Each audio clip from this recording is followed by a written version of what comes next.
ہائے رے عورت، خدا نے جب عورت کو بنایا تو ملائک سے ایک مکالمہ ہوا۔ جب خدا نے عورت کو بنایا نا تو ملائک نے حیران ہو کر پوچھا، یا رب اس مخلوق پر اتنا وقت کیوں؟ خدا نے مسکرا کر کہا، ملائک تم جانتے ہی نہیں مجھے اس میں کتنی خصوصیات ڈالنی ہے، کتنی خصوصیات کا وصف ہوگا۔ عورت کو ہر حالت میں کام کرنا ہے، بچوں کو گلے لگانا ہے، ایسے گلے لگانا جو گھٹنے کی چوٹ سے لے کر ٹوٹے ہوئے دل تک سب کچھ ٹھیک کر دے۔ وہ صرف 2 ہاتھوں سے یہ سب کرتی ہے، بیمار ہو تو خود کو ٹھیک کر لیتی ہے اور 18 گھنٹے کام کر لیتی ہے۔ ملائک نے حیران ہو کر کہا، یا رب صرف 2 ہاتھ، یہ تو ناممکن ہے۔ وہ اور قریب آیا اور عورت کو چھو کر دیکھا اور دھیرے سے بولا، یا رب آپ نے اسے بہت نرم بنا دیا۔ خدا نے جواب دیا، نرم ضرور ہے مگر مضبوط اتنی کہ تم سوچ بھی نہیں سکتے۔ جو دکھ سہ لیتی ہے، جو بوجھ اٹھا لیتی ہے، وہ کسی مرد کی سوچ سے باہر ہوتا ہے۔ ملائک نے پوچھا، کیا یہ سوچ سکتی ہے؟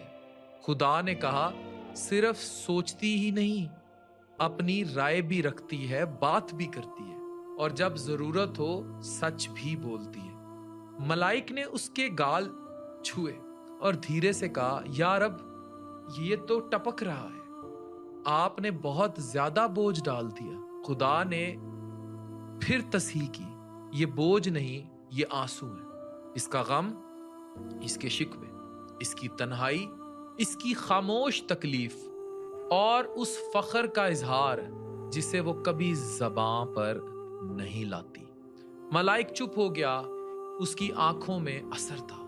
وہ صرف اتنا کہہ سکا، یا رب ایک عورت واقعی لاجواب۔ خدا نے کہا، جی ہاں وہ ہے، وہ دکھ بھی سنبھال لیتی ہے، وہ بھاری بوجھ بھی اٹھا لیتی ہے، وہ ہنستی ہے جب دل ٹوٹ رہا ہوتا ہے، وہ رو دیتی ہے جب ہنسنا ہوتا ہے، اور جب کسی بات پر یقین کر لے تو اس کے لیے لڑ بھی پڑتی ہے اور کر کے بھی دکھاتی ہے۔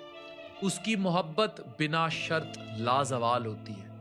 من پسند شخص کھو جائے تو تہجد کے سجدوں میں رو رو کر اس کو من پسند کر لیتی ہے جو اس کے نصیب میں لکھا گیا۔ ایک رب کی چاہت ہے، ایک اس کے دل کی چاہت ہے، پھر وہ ضم کرتی ہے اپنی چاہت کو رب کی چاہت سے اور جنت قدموں تلے پا لیتی ہے۔